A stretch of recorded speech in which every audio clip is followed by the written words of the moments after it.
Hi, everybody. This is Bob Gale, co-creator of Back to the Future, and you're listening to Brad Gilmore. Doc! Okay, relax, Doc. It's me. It's Martin. No, it can't be. Just sent you back to the future. Yeah. Oh, I know he did send me back to the future, but I'm back. I'm back from the future. Great Scott. Wait a minute, Doc. Are you telling me that you built a time machine? Out of a DeLorean? The way I see it, if you're gonna build a time machine into a car, why not do it with some style? Whoa, this is heavy. Hello, everybody, and welcome to Back to the Future, the podcast, the only podcast looking back in time at the greatest film trilogy of all time, Back to the Future. I'm your friend in time, Brad Gilmore. It feels good to be back on the pod. I've been traveling as of late, going around the country. I was just in Las Vegas, Nevada with my man Booker T for the Errol Spence Jr. Terrence Crawford fight. It might as well have been Griff versus old man Biff, because that's how Terrence Crawford made Errol Spence Jr. look like. All respect to Errol Spence, Texas icon. But that was a great fight there in Las Vegas, Nevada. Got to see Eminem, Chance the Rapper in the building, along with my man Booker T. So great night was had by all, but I could not wait to get back to the great old city and state of Houston, Texas, so that we could talk about Back to the Future and continue season 10 of Back to the Future, the podcast. I am going to Back to the Future, the musical, in October. It's right around the corner. And I cannot be more excited to see it in person, because I still have not cracked the spine on creating Back to the Future musical, the book by Michael Clastorin. I have not done it yet. But Michael and I have been in conversations over the years. He and I have exchanged messages, trying to find the right time to do the pod. I think after I see the musical and I read the book, I'm going to reach out. But today on the podcast, I heard an interesting clip on the YouTubes that I wanted to talk about, and also look at another video from there. So let's get to Back to the Future, the podcast, season 10. It starts right now.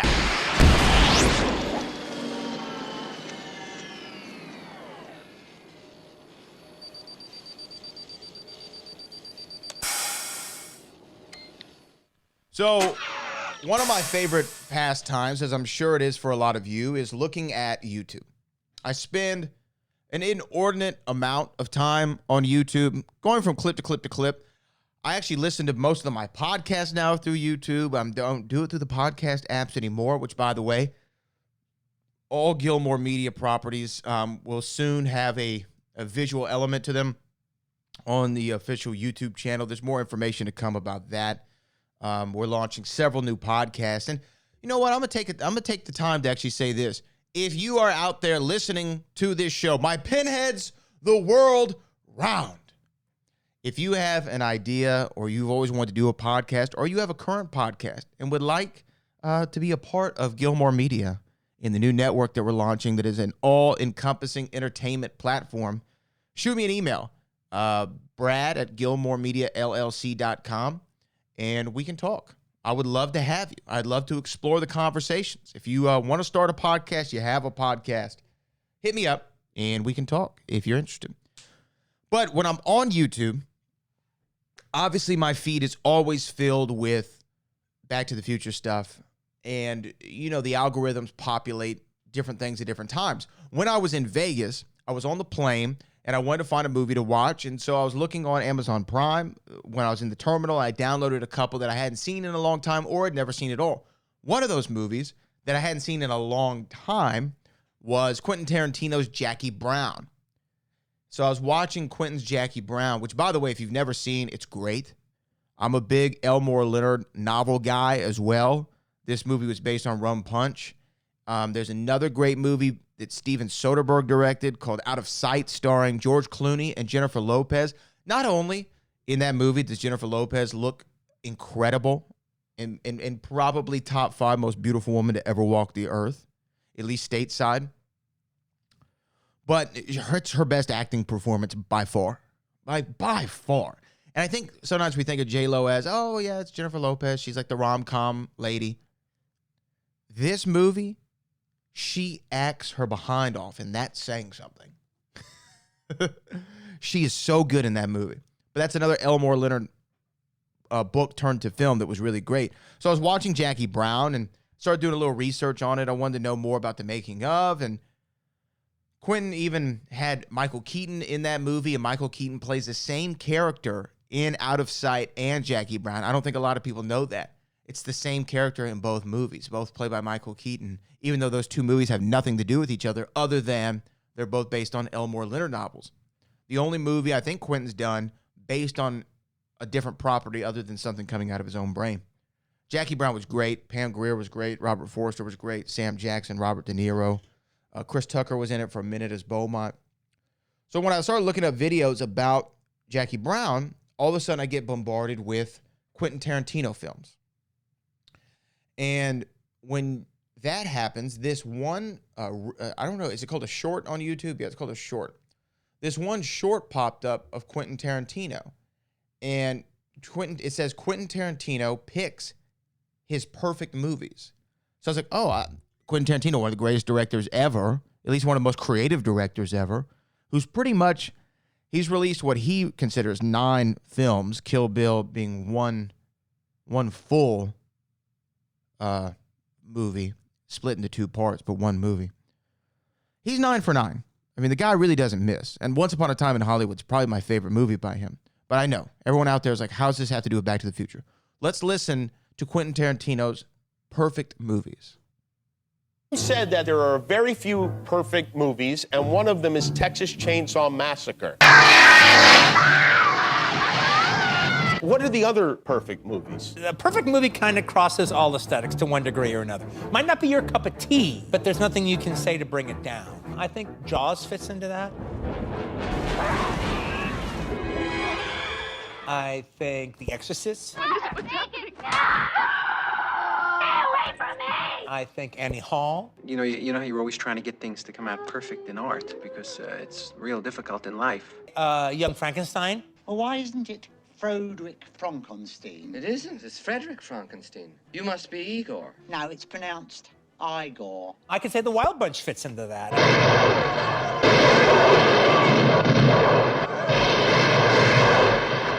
No, I didn't. Back to the Future is a perfect movie. Yeah. Yes, so there you go. He said Back to the Future was a perfect movie. Now, that's a very interesting list of perfect movies. Wild Bunch, crazy pick. Exorcist, okay. I've never seen Annie Hall, and I know Woody Allen is a controversial figure, but I've never seen the movie. I hear it's great. I've seen all the other ones listed, and they're all great in their genre. But this is a common thing that you hear about Back to the Future. Number 1, Back to the Future Part 1, perfect movie. So many people say that. And when you think about what makes a movie perfect, you have to have it in so many different categories. You know, what's the pacing like? Is the story good? Are the performances good? Is it shot well with the cinematography? Did they make good edits? Is the score great? How is the opening, scene? I mean, even when you think about a perfect movie, you have to think of, is every line delivery easy to understand? Do you believe the characters? What does the text look like in the opening credits? Do we buy that? Do we like the logo of the movie? Is the name of the movie good? And we know there's been some consternation during the making of the film about the name Back to the Future. But when you think about all those categories, it is so difficult to have what's called a perfect movie. So it had me thinking. I was like, well, I feel like it's a perfect movie. A lot of people listening to this podcast think it's a perfect movie. A lot of people in general, if you say, hey, name a perfect movie, probably they would go with, if you literally walked up to someone on the street and said, name a perfect movie, they would probably either say Jaws, Godfather, or Back to the Future. Like if I was guessing, that's probably, and if you get some big movie people, they're going to be like, oh, Citizen Kane, or see, Citizen Kane, see, Casablanca, you got to watch Casablanca. I actually think a perfect movie is Wizard of Oz. I think it's one of the 10 best movies ever made. in history. But Back to the Future is going to come up more than once, even if you ask a layman. So the definition of perfection is no mistakes. However, we know that that's impossible. There's mistakes in every movie, whether you notice them or not. There used to be a segment that came on the local ABC affiliate here, Eyewitness News, KTRK in Houston, that was a segment they did called Flick Flubs, where they would show you things in movies that were mistakes. Actually, it was a great segment. They should bring that back. So anyhow, with all that being said, I started to read, because I've seen some stuff before about mistakes about mistakes in movies. And so I just typed in YouTube, mistakes in Back to the Future. Now, there's a couple of them out there, and some of them I've watched before, and I'm like, I don't know about that. Some of them, I'm like, okay, I hear that. But this one is one I wanted to watch with you. So there's two out there that I would recommend everyone watch, but this one is a more palatable breakdown. It's only about 7.5 minutes long. We're going to watch and listen along and break it down as it comes up. I'm going to have to start the video over. I watched halfway through, and then I did my old thing where I'm like, oh, no, I don't want to see any more. I want to listen to it on the podcast. So this is from Larry Bundy Jr., who has 430,000 subscribers on his channel. Wow. This has 552,000 views. So probably some of you have already seen this. But these are Back to the Future movie mistakes. Hello, you. I'm Guru Larry, and I welcome you to the show where I stamp on your rose-tinted spectacles. Movie mistakes. This episode, we perusal into the 80s time-travelling comedy Back to the Future. The epic story of a young man who pushes out of saving his best friend's life by travelling back in time to the 1950s, and then gets frigid with his mother and creates a paradox where he's never bored and Teen Wolf would never be made. So, nothing of consequence then. Okay. How Late for School is what the first title says. How late for school? Everyone's favourite bossy teacher, Mr. Strickland here, is giving Marty flack for turning up late for school.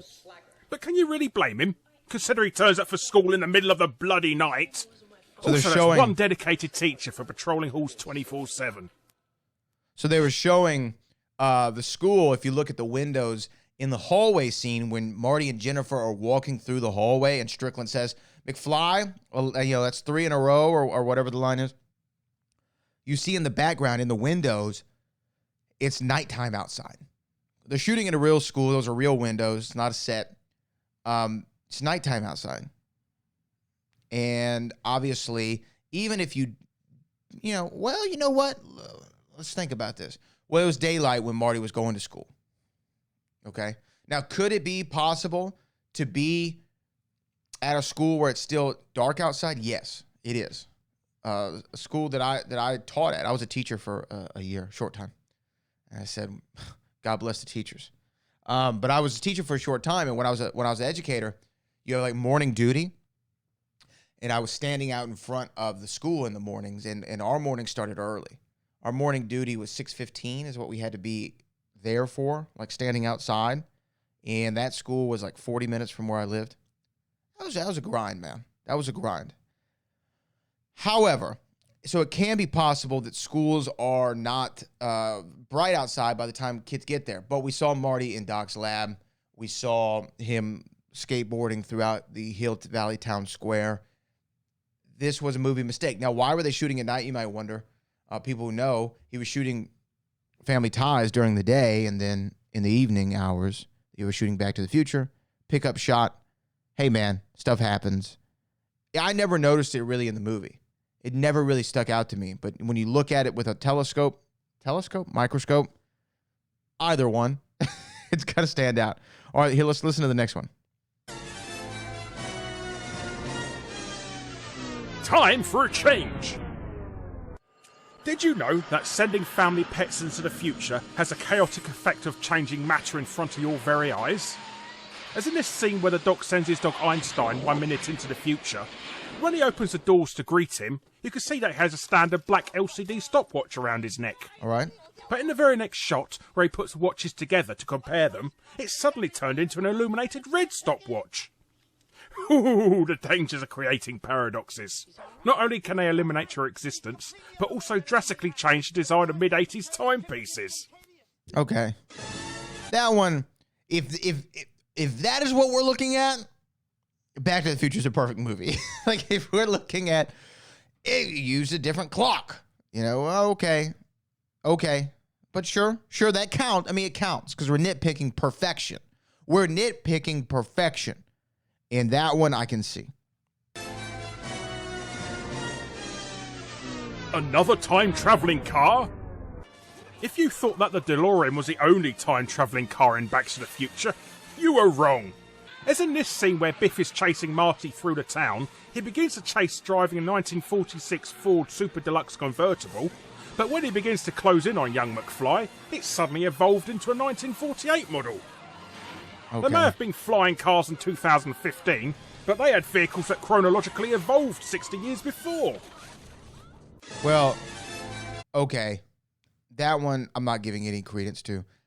Again, I know we're talking about perfect movies, but so far, it's shot at night. Okay, I kind of give you that one because we established that it's day. And anybody who's ever read a screenplay or written a screenplay, you know it says exterior, Hill Valley High, day, or interior, Hill Valley High, night.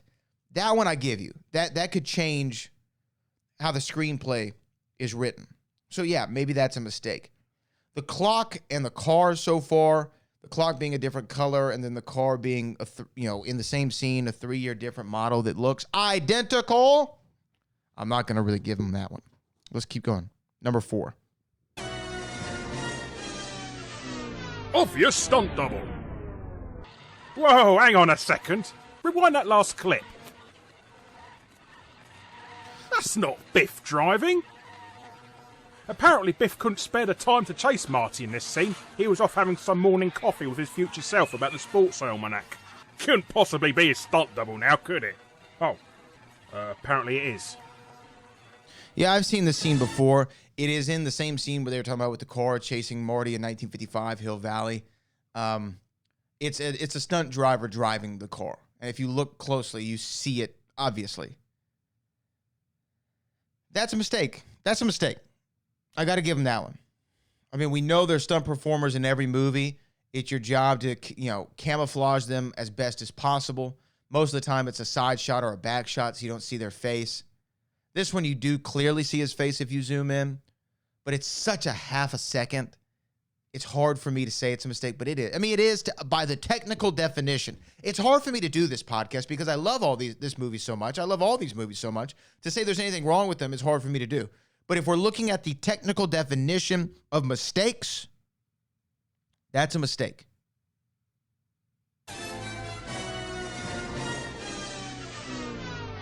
Creepy kid. Hill Valley 1955 seems to be the hub for all time travellers, as there's multiple versions of everybody in this movie. As in this scene where Biff decides to fumigate his car in poo-pourri, that kid Marty nicked the skateboard off is staring on the right. But hang on, now he's standing right next to him holding the rest of his scooter. Oh wow. How on earth can he be in two places at the same time? Best guess he must have enjoyed the event so much in his life that he nicked the Doc's DeLorean and relived it as he's too busy being amazed by Marty's skateboarding exploits the first time around. I'm gonna get that son of a bitch. So yeah, that's a mistake. That's a mistake. I give him that one.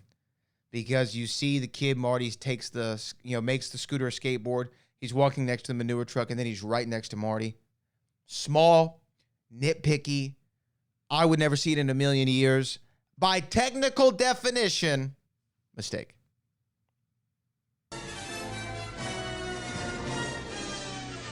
The Doc's secret stalker. We all know now, thanks to Back to the Future 2, there are actually 2 Martys in 1955. But strangely, there's also 2 people looking for Doc Brown as well. As when the young McFly is in the cafe looking up the doctor's address in the phone book, you can quite clearly see that someone else has already ringed his name in pencil, then rubbed it out. Well, that or they got really cheap and only had the one fake phone book printed for the movie, eh? Oh. Huh. Well, that one I've never heard. So if you do look at the phone book, it looks like there's something written where it says Emmett L. Brown, and then erased, but what are they writing? I don't understand. What are they writing in there? They're writing his name next to his name? Or was it they wrote, some production person wrote his name in there, erased it, or wrote something in there, erased it so there was a visible mark on the phone book so Marty knew, or Michael J. Fox knew, okay, there is where I stop. To me, that sounds more likely than somebody in 1955 finding him and erase, and I know that this guy's joking partially, but what is the other reason for that? That would be the only reason I see from a production standpoint. And I don't really consider that a mistake. That's actually not a mistake. Clothing conundrum. Speaking of things that were already invented in 1955, those self-drying jackets from Back to the Future 2 were also around them as well. As in this scene where George is hanging out the washing, if you look closely, they're already dry. Well, I say they're self-drying. Maybe George has some really neurotic form of OCD. Well, he's always been a nervous type, possibly why he wasn't properly in the sequels. Okay, so they're showing the scene. See, this is where I think we're getting a little nitpicky. He's showing the scene where George and Marty are talking about taking Lorraine to the Enchantment Under the Sea dance, and George is carrying his laundry and hanging it up on the clothes hangers to dry. And if you look at the basket, they look like they're pretty much dry already, but they could be damp. They could just be damp. He could have left them in the washer for a minute. They had washing machines in the 50s, right? He could have left them in the washing machine for a minute. They were mostly dry. And then his mother said, George, you forgot to take your laundry out. Go put them on the clothesline. So that one, I can explain that one. Not a mistake. Forgery. Poor old Marty here is writing a heartfelt letter to the doc, warning him of his impending murder the night he goes back. But as you know, Emmett doesn't like spoilers, so tears up the letter. But when the doc shows his letter pieced together again in 1985, why has it been completely rewritten by somebody else? Nah, no, I'm not touching that joke with a 10-foot barge pole. I don't get the joke. I actually don't get the joke. The letter is different. Like that's something that almost stuck out to me as a kid. You know, when you look at Lou's Cafe and you look at the stationery, the way Marty writes it, and then it looks like a different person writes it in the future. I mean, it's the same letter, looks different. That's a production mistake. And I'm going to have to count that one as a mistake. It's a completely different looking letter as far as how the handwriting looks. It's not just a different signature. Like the whole letter looks different, and I'm going to have to give that one to him. But does it change anything about my enjoyment of this movie? No. And that's really what we should look at as mistakes. Does it change the movie for you? Is it such a glaring mistake that you cannot overcome it and it knocks it down from a great movie? None of these do. If you want to look at technical definitions of mistakes and you want to look at technical definitions of freaking, what am I trying to say? Technical definitions of mistakes and technical definitions of perfection, yes, it does alter it. But I'm not loving a lot of mistakes that we're seeing because they are nitpicky, small, tiny, itty-bitty, teeny-weeny mistakes that really don't have any real consequences to the film. But we're going to listen on anyway. How long does it take a DeLorean to get up to 88 miles an hour? There's a misspelling in DeLorean. Apparently, in a lot video, longer than one Larry. might expect, judging by the constantly changing weather conditions.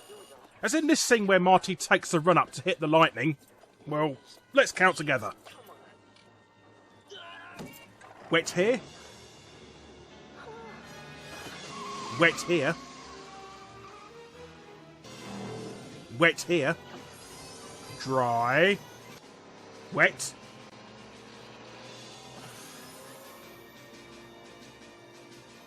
Dry again. I'm talking about the street in the final Wet scene. again. Doing this. You know, I can explain that one. Dry. Wet.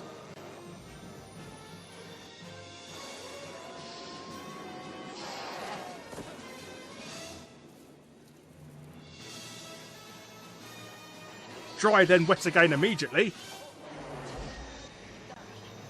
Oh, sorry about that. And then finally wet again. So it rained a grand total of 5 times during Marty's run-up. So either DeLoreans take forever to get up to 88 miles an hour, or that's one hell of a run-up Marty took.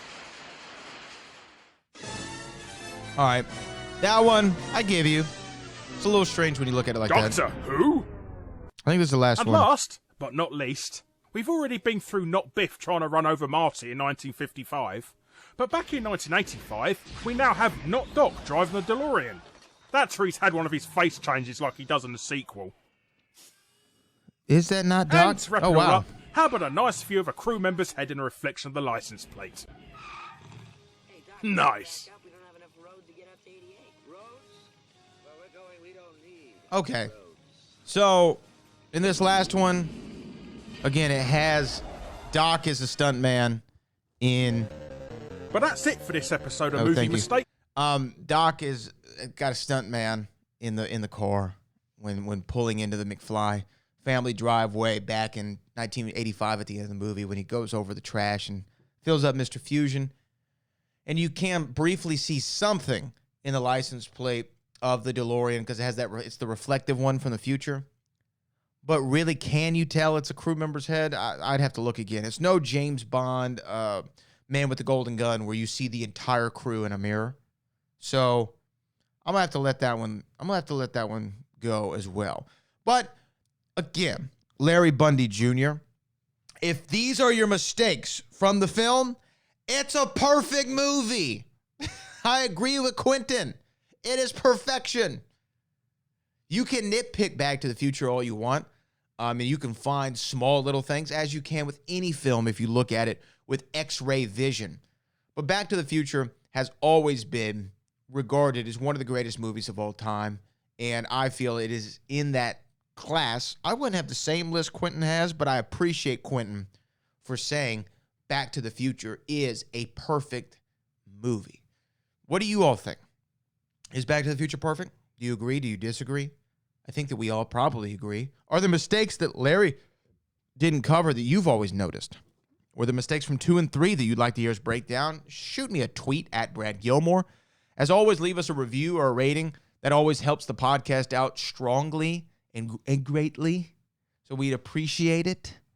Also, coming out with some new episodes for the Paradox taping. I know I've been hyping that up for a couple weeks, but they are on the way. Just getting them perfect as possible, as perfect as Back to the Future. And there's a lot of other stuff, man. I cannot wait to go see Back to the Future, the musical, with my wife in New York and sit down and talk to you about it. I don't know what I was doing there, but talk to you guys about it because I have not been this excited for new Back to the Future, in a while. I mean, I love the books that have come out. I've loved, the little behind the scenes things and the shorts like Doc Brown Saves the World, but this feels epic, and I cannot wait to see it here on Broadway in the States. And what I'm going to do as soon as my wife and I get back to the room from the show in New York, I'm going to tape the podcast so I can give you all of my thoughts before they lose my head. My wife will probably be on that episode too. She will be on the episode. Got to talk to somebody. So until next time, guys, this has been Back to the Future, the podcast, the only podcast looking back at time, the greatest film trilogy of all time, Back to the Future. I'm your friend in time, Brad Gilmore, and I will see all of you beautiful people, all the pinheads. I will see you very soon in the future.